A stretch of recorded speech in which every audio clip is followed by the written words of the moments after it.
नमस्कार मेरे प्यारे विद्यार्थियों, कैसे हैं आप।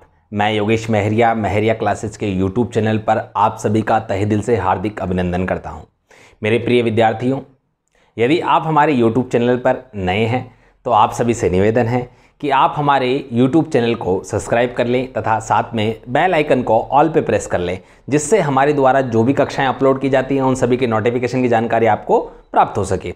साथ में मेरे प्रिय विद्यार्थियों, यदि आपको हमारी अध्ययन सामग्री और कंटेंट पसंद आता है तो आप वीडियो को लाइक कर सकते हैं और साथ में कमेंट भी कर सकते हैं। तो चलिए मेरे प्रिय विद्यार्थियों, बिना किसी औपचारिकता के सीधे टू द पॉइंट बात करते हैं।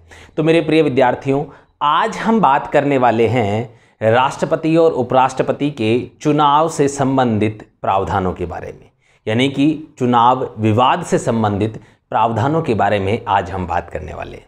यानी कि यदि राष्ट्रपति या उपराष्ट्रपति का निर्वाचन में किसी प्रकार का कोई विवाद उत्पन्न हो जाता है तो उसकी सुनवाई कहाँ पर होगी, किस प्रकार से होगी, इन सभी के ऊपर आज हम चर्चा करेंगे।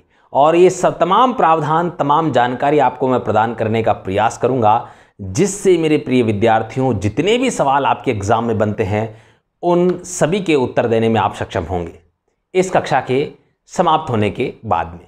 साथ में मेरे प्रिय विद्यार्थियों, वीडियो अंत तक देखिएगा, क्योंकि पूरा कंसेप्ट पढ़ाने के बाद में इसको याद रखने का एक बेहतरीन तरीका और बेहतरीन कंसेप्ट आपको बताने वाला हूं, जिससे आपको ये तमाम जानकारी एक ही बार में पूरी याद हो जाएगी।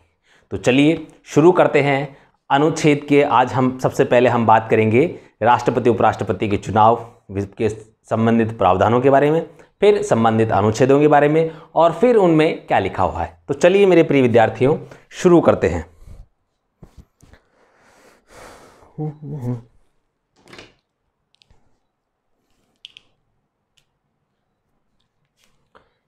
आज की हमारी हेडिंग है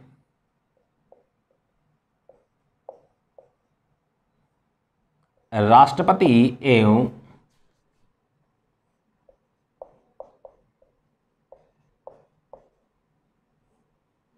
उपराष्ट्रपति के चुनाव विवाद से संबंधित प्रावधान।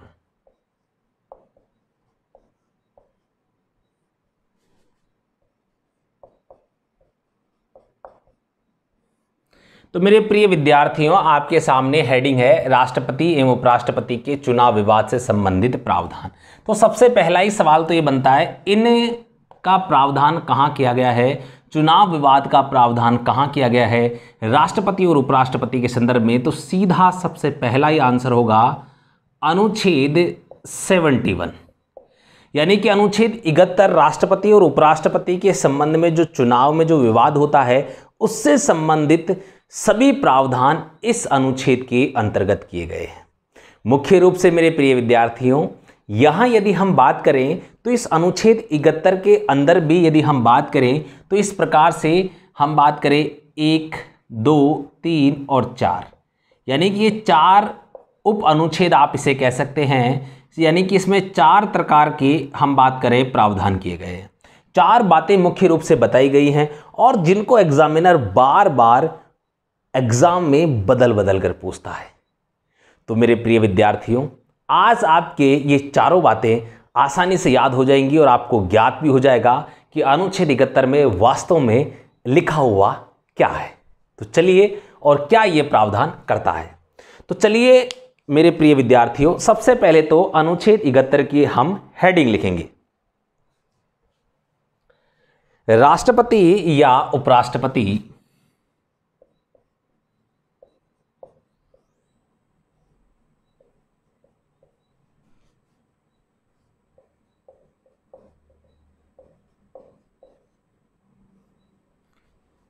के निर्वाचन से संबंधित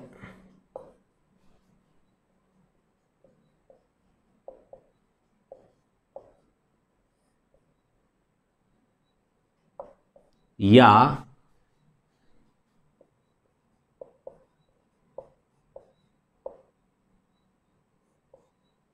विषय ठीक है मेरे प्रिय विद्यार्थियों, राष्ट्रपति या उपराष्ट्रपति के निर्वाचन से संबंधित या संसक्त विषय यानी कि अनुच्छेद 71 की हेडिंग यही है। सीधे तौर पे हमसे पूछा जाए राष्ट्रपति और उपराष्ट्रपति का चुनाव विवाद से संबंधित अनुच्छेद प्रावधान कहाँ किए गए हैं? अनुच्छेद 71 में किया गया है। अब मेरे प्रिय विद्यार्थियों, इसमें 4 प्रावधान मुख्य रूप से किए गए हैं। कौन कौन से हैं पहले हम उन्हें देख लेते हैं और फिर वहां से हम बात करेंगे किस प्रकार के सवाल इन अनुच्छेदों से बनते हैं मेरे प्रिय विद्यार्थियों। तो सबसे पहले हम बात करेंगे 71(1) की।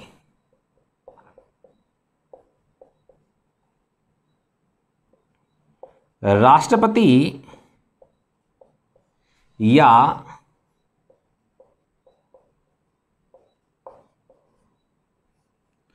उपराष्ट्रपति के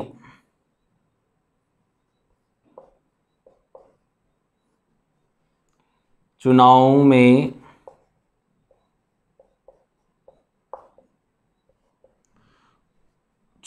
में उत्पन्न किसी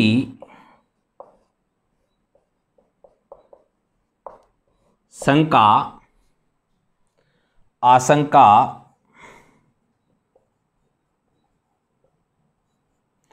राष्ट्रपति या उपराष्ट्रपति के चुनाव में उत्पन्न किसी शंका, आशंकाओं और विवादों की जांच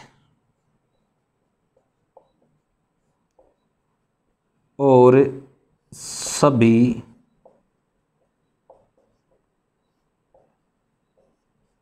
विवादों की जांच एवं सुनवाई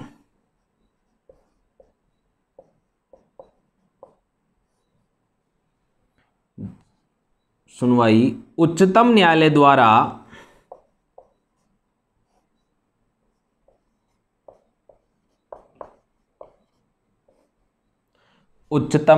द्वारा की जाएगी।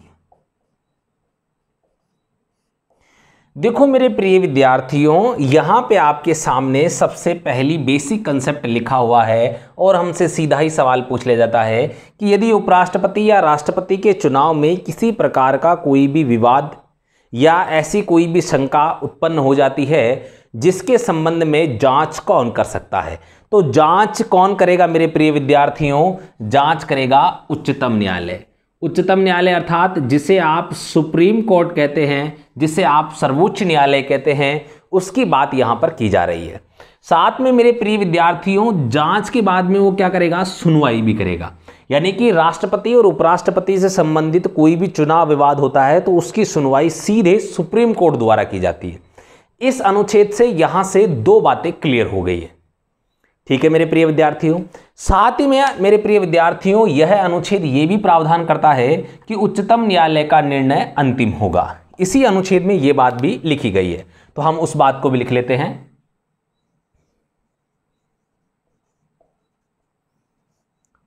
उच्चतम न्यायालय का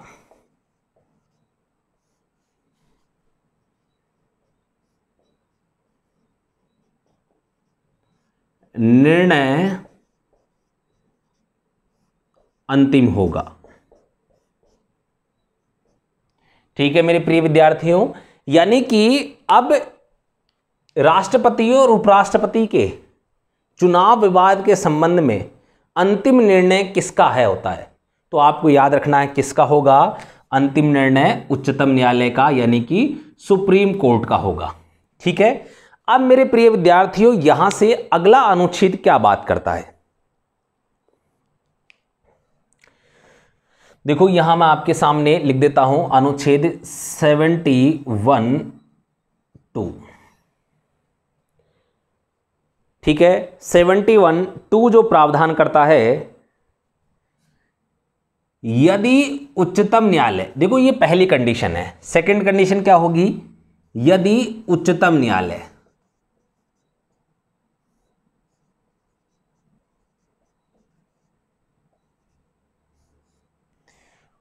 न्यायालय द्वारा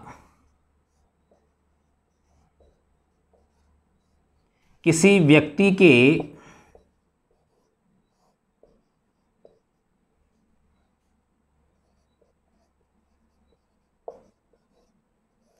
राष्ट्रपति या उपराष्ट्रपति किसी व्यक्ति के राष्ट्रपति या उपराष्ट्रपति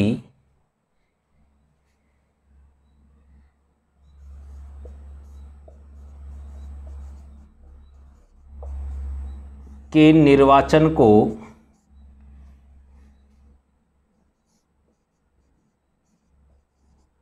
अवैध घोषित कर दिया जाता है,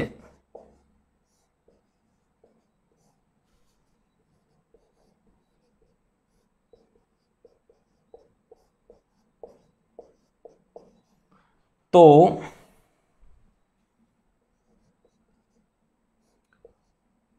इस अवधि के दौरान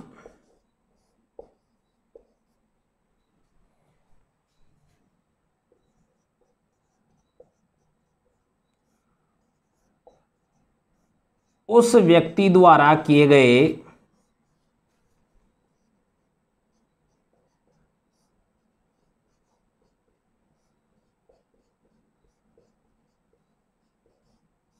सभी कार्य वैध होंगे।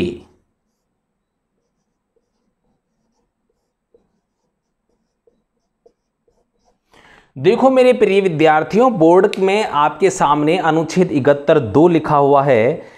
आप उस चीज को पूरा पढ़ सकते हैं और इस लाइन में बहुत बड़ा अर्थ छुपा हुआ है।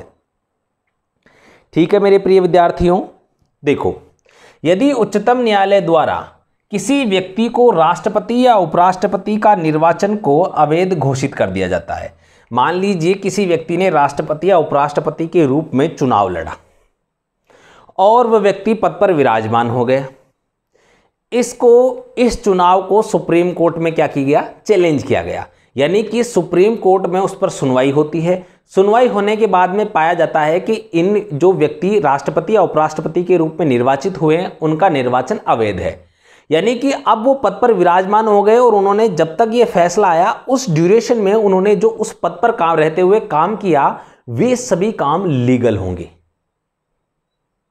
ठीक है, यानी कि उच्चतम न्यायालय द्वारा जो भी निर्णय सुनाया जाएगा उससे सिर्फ उस व्यक्ति को पद छोड़ना होगा। ठीक है, बाकी उसके द्वारा किए गए कामों को अवैध घोषित नहीं किया जा सकता। ना तो उच्चतम न्यायालय ऐसा कर सकते, ये प्रावधान हमारे अनुच्छेद 71(2) में साफ साफ किया गया है मेरे प्रिय विद्यार्थियों। तो यहां लिखा हुआ है निर्वाचन अवैध घोषित कर दिया जाता है, किसके द्वारा, उच्चतम न्यायालय के द्वारा। तो इस अवधि के दौरान उस व्यक्ति द्वारा किए गए सभी कार्य क्या होंगे, वैध होंगे मेरे प्रिय विद्यार्थियों, लीगल होंगे, यानी कि जो कानून बन गया, जो संसद से पारित हो गया, उन्होंने राष्ट्रपति के रूप में उन्होंने हस्ताक्षर कर दिया, वे सभी मान्य होंगे। ठीक है मेरे प्रिय विद्यार्थियों, उम्मीद करता हूं आपको ये कंसेप्ट समझ में आया होगा। अब देखो मेरे प्रिय विद्यार्थियों, चीजें सारी जुड़ी हुई है, देखना आप। सबसे पहले क्या हुआ, राष्ट्रपति उपराष्ट्रपति के चुनाव में विवाद होगा। विवाद होगा तो हम कहां जाएंगे, हमें उच्चतम न्यायालय जाएंगे। तो उच्चतम न्यायालय द्वारा क्या किया जाएगा, पहले जांच की जाएगी, फिर क्या की जाएगी, सुनवाई की जाएगी। यानी कि उच्चतम न्यायालय द्वारा हम कहें राष्ट्रपति और उपराष्ट्रपति के चुनाव की क्या की जाती है, जांच की जाती है, सुनवाई की जाती है। इसको बड़े ध्यान से आपको याद रखना है। तो पहली कंडीशन, जब सुनवाई होगी तो क्या आएगा, फैसला आएगा। तो यहां क्या किया कि यदि सुप्रीम कोर्ट ने उस निर्वाचन को अवैध घोषित कर दिया, तो अवैध घोषित कर दिया तो इस अवधि में उस व्यक्ति ने राष्ट्रपति या उपराष्ट्रपति के रूप में जो भी काम किए वो सभी क्या होंगे, लीगल होंगे। दोनों चीजें कनेक्ट हुई नहीं हुई। देखो पहली चीज जब पूरी होगी तभी तो दूसरा आएगा ना अनुच्छेद। इसी तरीके से आपको याद रखना है। बाकी मैं आपको और भी कंसेप्ट बताने वाला हूं आगे, बने रहिए आप, जिससे आपके सभी कंसेप्ट क्लियर होने वाले हैं। तो उम्मीद करता हूं मेरे प्रिय विद्यार्थियों यहां तक का ये सारा आपको ये कंसेप्ट समझ में आ गया होगा। तो सबसे पहले तो आप इसका एक स्क्रीनशॉट ले लीजिए ताकि हम अनुच्छेद 71(3) के बारे में बात कर सकें और अनुच्छेद 71(4) के बारे में बात कर सकें, जो हमारे लिए काफी इंपॉर्टेंट है।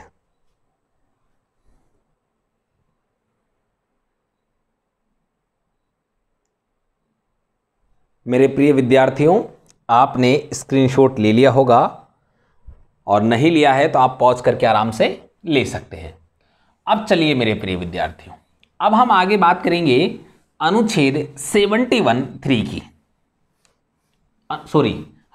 अनुच्छेद 71(3) क्या कहता है। अनुच्छेद 71(3) मेरे प्रिय विद्यार्थियों इस बात का प्रावधान करेगा कि यदि राष्ट्रपति और उपराष्ट्रपति के निर्वाचन से संबंधित कोई भी नियम, विनियम बनाना होगा तो वो बनाने की शक्ति किसके पास होगी? वो बनाने की शक्ति होगी भारतीय संसद के पास। चलिए हम यहां पर नोट कर लेते हैं। सबसे पहले लिख लेते हैं 71(3).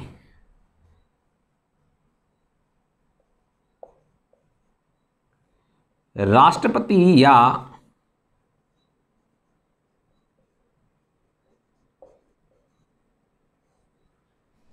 उपराष्ट्रपति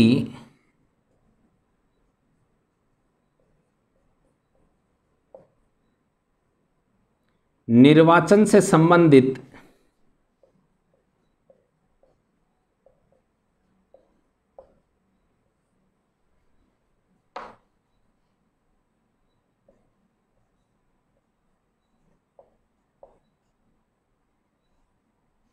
विनियम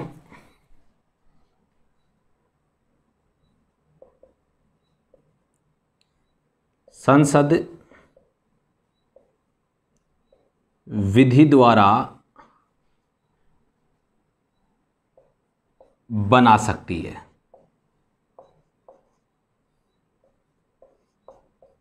ठीक है मेरे प्रिय विद्यार्थियों, यानी कि राष्ट्रपति और उपराष्ट्रपति के निर्वाचन से संबंधित नियम बनाने का अधिकार किसको है?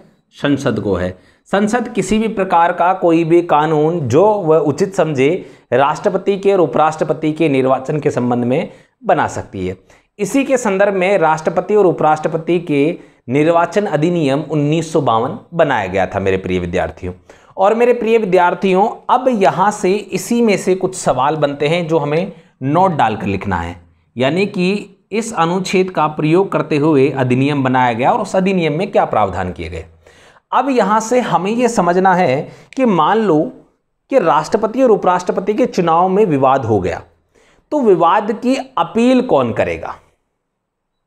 किसके द्वारा अपील की जा सकती है? क्या एक आम आदमी अपील कर सकता है या कोई पार्टी अपील कर सकती है?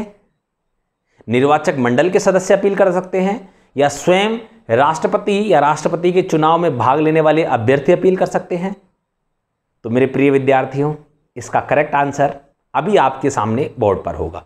बड़े ध्यान से देखिएगा क्योंकि ये काफ़ी बारीक सवाल हैं और काफ़ी इंपॉर्टेंट भी हैं। क्योंकि एग्ज़ाम में जब ऐसे सवाल आते हैं तो बच्चे के मुंह से यही निकलता है, स्टूडेंट यही कहता है कि यार ये सवाल तो मैंने पहली बार देखा है। मेरे प्रिय विद्यार्थियों, ज़िंदगी में कुछ कार्य पहली बार ही होते हैं और यदि आप उन्हें सही तरीके से संपन्न कर लेते हैं तो आप विजेता होते हैं।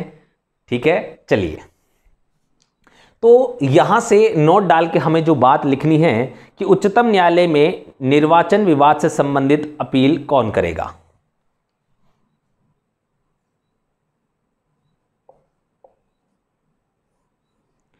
उच्चतम न्यायालय में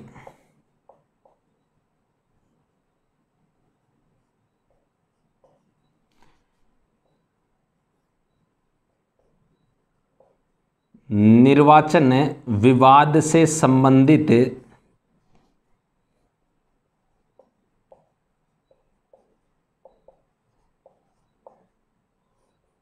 अपील कौन करेगा?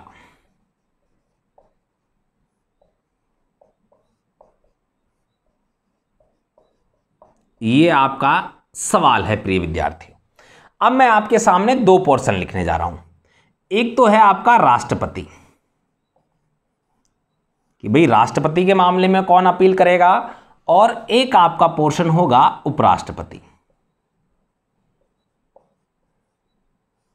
ठीक है मेरे प्रिय विद्यार्थियों, अब आपके सामने दो पोर्शन हो गए। इन दोनों के अंदर हम जो विशेष तौर से जो पूरी बात लिखने वाले हैं वो सबसे पहले हम यहां नोट कर लेते हैं कि साहब अपील कौन करेगा।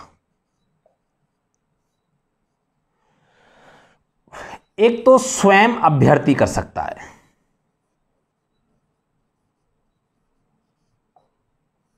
स्वयं अभ्यर्थी का मतलब यहां पर मेरे प्रिय विद्यार्थियों ये है कि जिस भी व्यक्ति ने उस चुनाव में राष्ट्रपति का चुनाव लड़ने के लिए अभ्यर्थी के रूप में भाग लिया था, यानी कि जिस भी व्यक्ति ने उस समय राष्ट्रपति का चुनाव लड़ा था वो राष्ट्रपति चुनाव का क्या है? अभ्यर्थी है।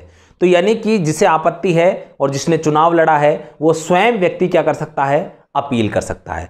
ठीक है मेरे प्रिय विद्यार्थियों, भले ही विजेता भी हो या हारा हुआ, दोनों में से कोई भी अपील कर सकता है। लेकिन आपको पता है जो जीत गया वो अपील क्यों करेगा कि भाई मेरा चुनाव जो है सही नहीं है, ये तो आप भी जानते हैं। यानी कि अपील हमेशा जो भी व्यक्ति हारता है उसके द्वारा ही मैक्सिमम की जाती है मेरे प्रिय विद्यार्थियों। ठीक है, चलिए अगली चीज और कौन कर सकता है, तो मेरे प्रिय विद्यार्थियों या जो राष्ट्रपति का निर्वाचक मंडल होता है,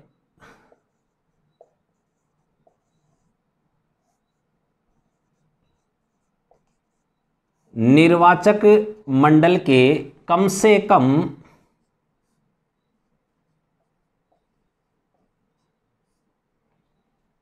20 सदस्यों द्वारा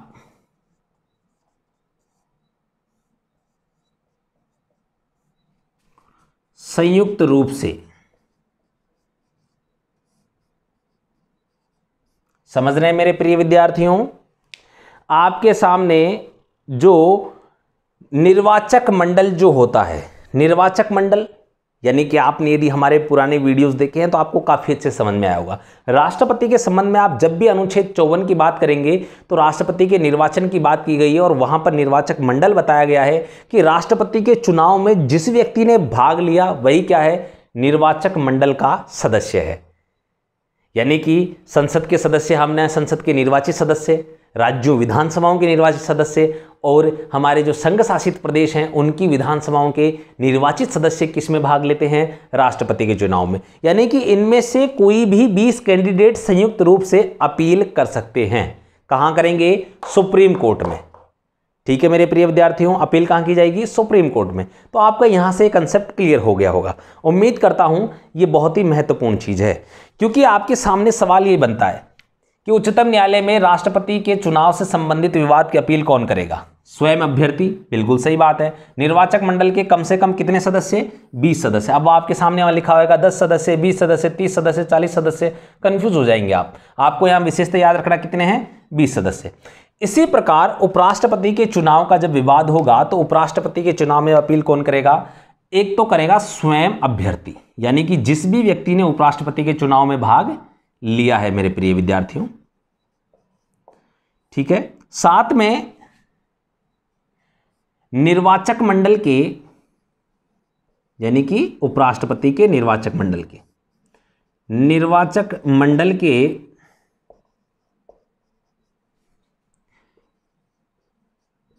कम से कम 10 सदस्यों द्वारा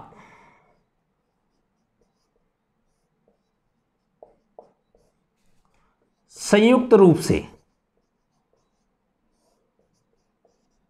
अब मैं आपसे पूछना चाहता हूं कि उपराष्ट्रपति के निर्वाचन में कौन कौन भाग लेता है मेरे प्रिय विद्यार्थियों, बताइएगा जरा कमेंट बॉक्स में कमेंट कीजिएगा कि उपराष्ट्रपति के निर्वाचन में कौन भाग लेता है। उपराष्ट्रपति के निर्वाचन में संसद के सदस्य भाग लेते हैं मेरे प्रिय विद्यार्थियों, संसद के सभी सदस्य, यानी कि संसद के निर्वाचित सदस्य भी भाग लेंगे और संसद के मनोनीत सदस्य भी हम कहें उपराष्ट्रपति के निर्वाचन में भाग लेंगे। किसके निर्वाचन में भाग लेंगे मेरे प्रिय विद्यार्थियों, उपराष्ट्रपति के निर्वाचन में भाग लेंगे। कौन लेंगे, संसद के सभी सदस्य, निर्वाचित प्लस मनोनीत। उम्मीद करता हूं आपका यहां से कंसेप्ट क्लियर होगा। यानी कि उन सदस्यों में से कम कितने, 10 सदस्य, यानी कि संसद के 10 सदस्य हम बात करें अपील कर सकते हैं उच्चतम न्यायालय में कि साहब हमें यह लगता है कि उपराष्ट्रपति का ये जो चुनाव हुआ है वो सही नहीं है। तो उच्चतम न्यायालय इस पर विचार कर सकता है, उसकी जांच कर सकता है, उस पर सुनवाई कर सकता है, यानी कि सुप्रीम कोर्ट। उच्चतम न्यायालय मतलब सुप्रीम कोर्ट। देखो दोस्तों, काफी इस बार मैं आपको कह चुका हूं, उच्चतम न्यायालय कहो, सर्वोच्च न्यायालय कहो, सुप्रीम कोर्ट कहो, तीनों एक ही बात है। कंफ्यूज नहीं होना है। वहां पर एग्जामिनर कुछ नहीं करता है, सिर्फ शब्द बदलता है और स्टूडेंट्स कंफ्यूज हो जाते हैं। आपको कंफ्यूज नहीं होना है, क्योंकि मेरा काम ही आपके सभी कंफ्यूजन्स दूर करना है, आपके डाउट्स क्लियर करना ही मेरा उद्देश्य है। इसीलिए मैं एक एक अनुच्छेद को काफी विस्तृत रूप से पढ़ा रहा हूं मेरे प्रिय विद्यार्थी। चलिए, तो यहां से आपके सामने ये कंसेप्ट क्लियर हो गया। अब अगली बात जो हमारा सवाल बनता है मुख्य रूप से वो ये कि साहब अपील तो करेंगे, फिक्स हो गया अपील कौन करेगा, लेकिन कितने समय में, यानी कि समय अवधि भी तो होगी ना, कि साहब निर्वाचन के बाद 6 महीने में करनी है, 12 महीने में करनी है, 1 महीने में करनी है, 2 महीने में करनी है, कितने दिन में? ऐसा थोड़ी है कि राष्ट्रपति का कार्यकाल समाप्त हो गया उसके बाद में आप अपील कर रहे हैं। जी नहीं मेरे प्रिय विद्यार्थियों, यहां पर समय सीमा का निर्धारण किया गया है, यानी कि जिस तिथि को विजेता के नाम की घोषणा की जाती है उस तिथि के बाद में 30 दिन के भीतर। चलिए आपको ये भी मैं यहां पर नोट करवा देता हूं मेरे प्रिय विद्यार्थियों, उम्मीद करता हूं आपको नजर आ रहा होगा बोर्ड पे काफी स्पष्ट रूप से। तो हम यहां लिखते हैं अपील दायर करने का समय।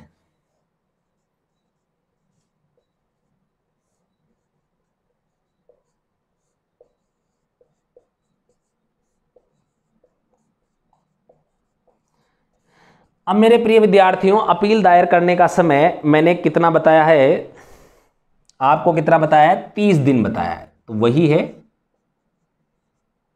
विजय उम्मीदवार के नाम की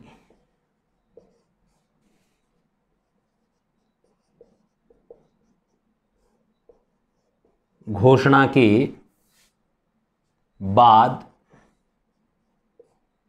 30 दिन के भीतर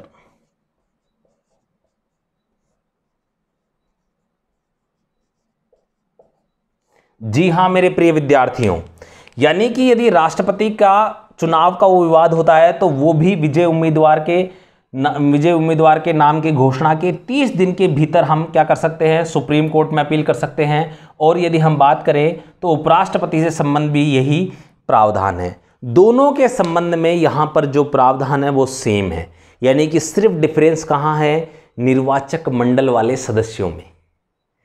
ठीक है, राष्ट्रपति के में कितने हैं? राष्ट्रपति के में कितने हैं प्रिय विद्यार्थियों? 20। और उपराष्ट्रपति में कितने हैं? मात्र 10 आपके जो हैं सदस्य।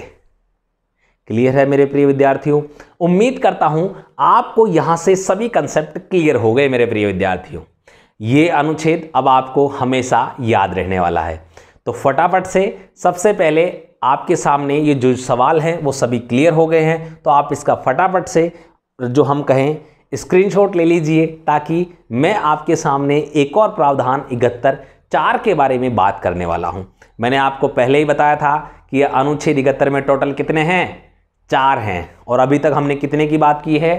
3 की बात की है मेरे प्रिय विद्यार्थियों। जल्दी कीजिए, आप स्क्रीनशॉट ले लीजिए फटाफट, ताकि हम बात करेंगे 71(4) के बारे में।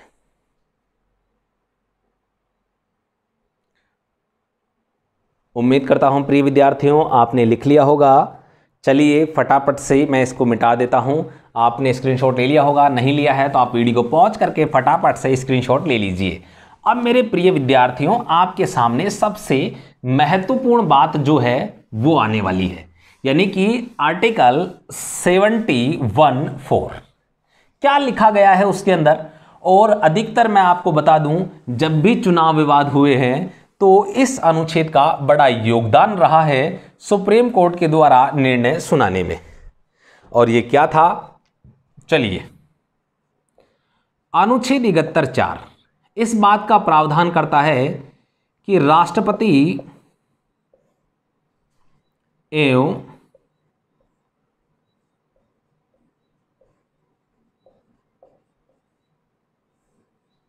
उपराष्ट्रपति का निर्वाचन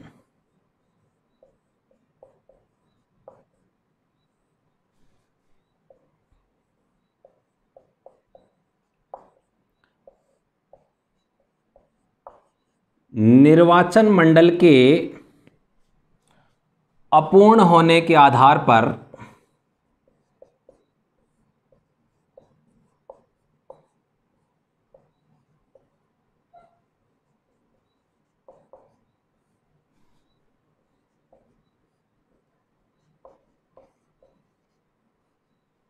अवैध घोषित नहीं किया जाएगा।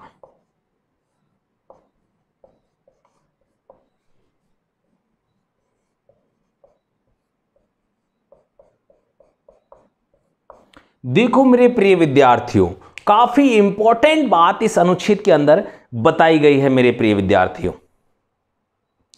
यानी कि हम बात करें राष्ट्रपति और उपराष्ट्रपति का निर्वाचन, दो बार लिख दिया, निर्वाचन मंडल, राष्ट्रपति का निर्वाचन, राष्ट्रपति का निर्वाचन निर्वाचन मंडल के अपूर्ण होने के आधार पर अवैध घोषित नहीं किया जा सकता एवं उसे चुनौती नहीं दी जा सकती, चुनौती नहीं दी जा सकती।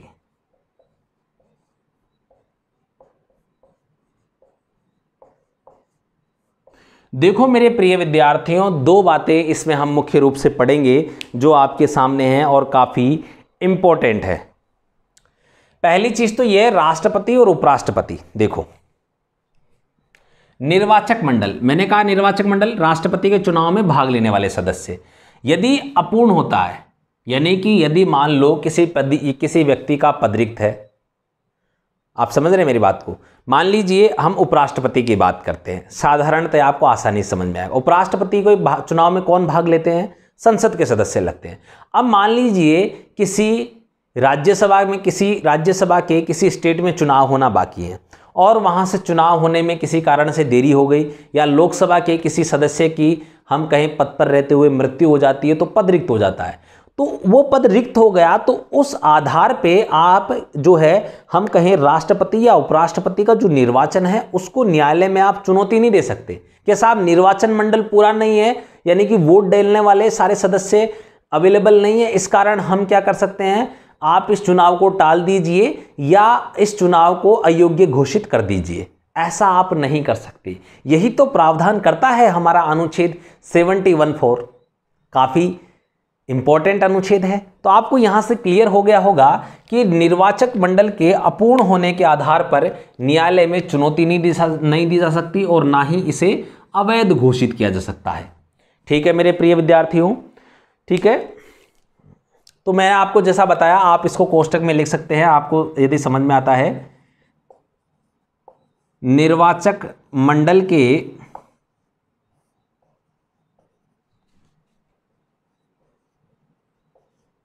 किसी सदस्य का पद रिक्त होने के आधार पर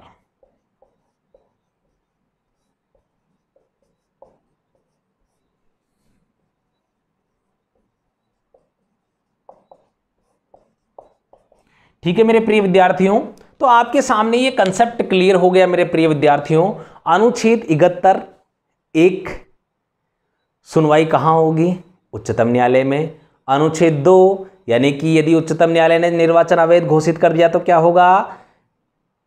जिस भी व्यक्ति ने राष्ट्रपति उपराष्ट्रपति के रूप में उस अवधि के दौरान कार्य किया तो वे सभी कार्य क्या होंगे? वैध होंगे, अवैध नहीं होंगे। तीसरा क्या था? इनके संबंध में कानून कौन बना सकता है? संसद। और चौथा क्या है कि निर्वाचक मंडल अपूर्ण होने के आधार पर अवैध घोषित नहीं किया जाएगा, किसको? निर्वाचन को, और ना ही उसे चुनौती दी जाएगी मेरे प्रिय विद्यार्थियों। क्लियर है आपका कंसेप्ट? चलिए आपको ये चारों चीज़ें एक ही बार में मैं आपको याद करा देता हूं। जैसा मैंने आपसे कहा था वीडियो के प्रारंभ में, आप इसको अंत तक देखिएगा। फटाफट से आप इसका स्क्रीनशॉट ले लीजिएगा पॉज करके। अब मैं आपको सारे चारों के चारों अनुच्छेद आपको बताने वाला हूं कंसेप्ट वाइज। चलिए मेरे प्रिय विद्यार्थियों, देखो सबसे पहले हमने अनुच्छेद 71 की बात की थी, आपका रिवीजन भी हो जाएगा इसी कक्षा में। अनुच्छेद 71 क्या कहता है? निर्वाचन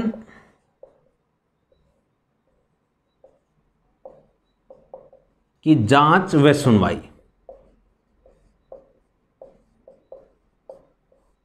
किसके निर्वाचन और जांच सुनवाई कर रहा है? राष्ट्रपति और उपराष्ट्रपति के चुनाव विवाद से संबंधित जो भी विवाद होंगे उन सब के निर्वाचन की जांच और सुनवाई कहां होगी? उच्चतम न्यायालय द्वारा।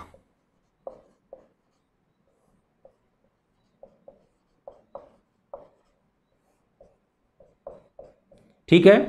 अब अगली चीज 71(2) साहब 2 क्या कहता है? ठीक है, 2 यही कहता है सभी कार्य वैध होंगे। कब होंगे?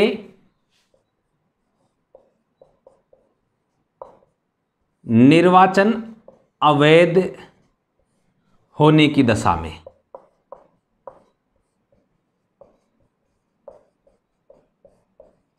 देखिए आपको एक एक लाइन में सारी चीजें याद हो जाएगी।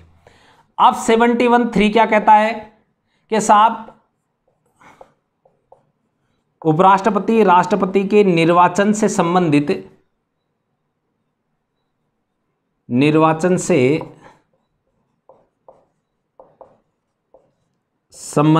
नियम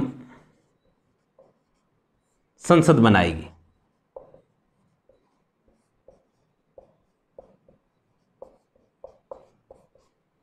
ठीक है। और 71(4) क्या कहता है,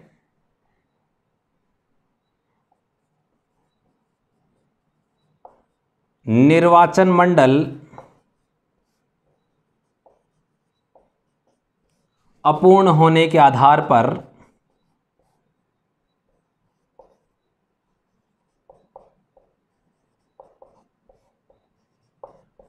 चुनौती नहीं दी जा सकती।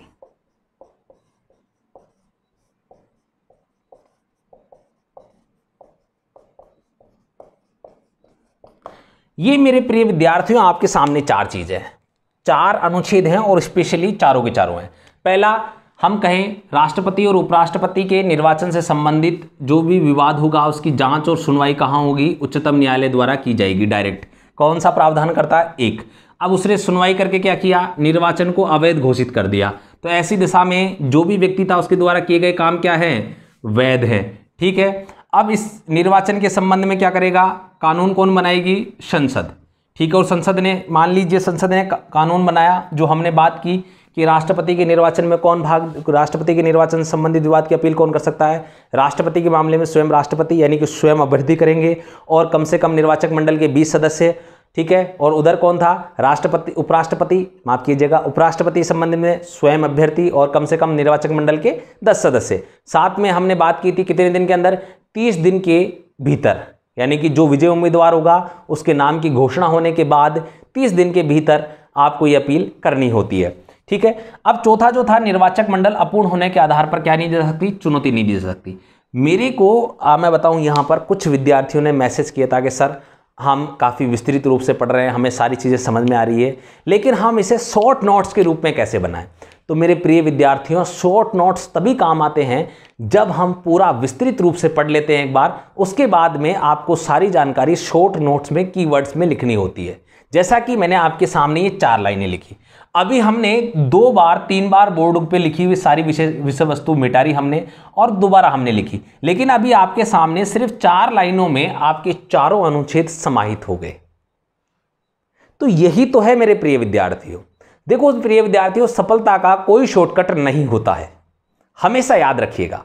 यदि आपको सफलता पानी है तो आप निश्चित रूप से आपको संपूर्ण जो विषय वस्तु आपके सिलेबस में बताई गई आपको पढ़नी पड़ेगी, और यदि आपने उसे पूरी पढ़ ली और फिर अपने अनुसार शॉर्ट नोट्स बना लिए हैं, तो मैं आपको दावे के साथ कह सकता हूं कि आप जिंदगी में असफल नहीं होंगे, यानी कि आप सफलता के रथ पर निरंतर सवार होंगे मेरे प्रिय विद्यार्थियों। चलिए मेरे प्रिय विद्यार्थियों, उम्मीद करता हूं आज की कक्षा आपको पसंद आई होगी।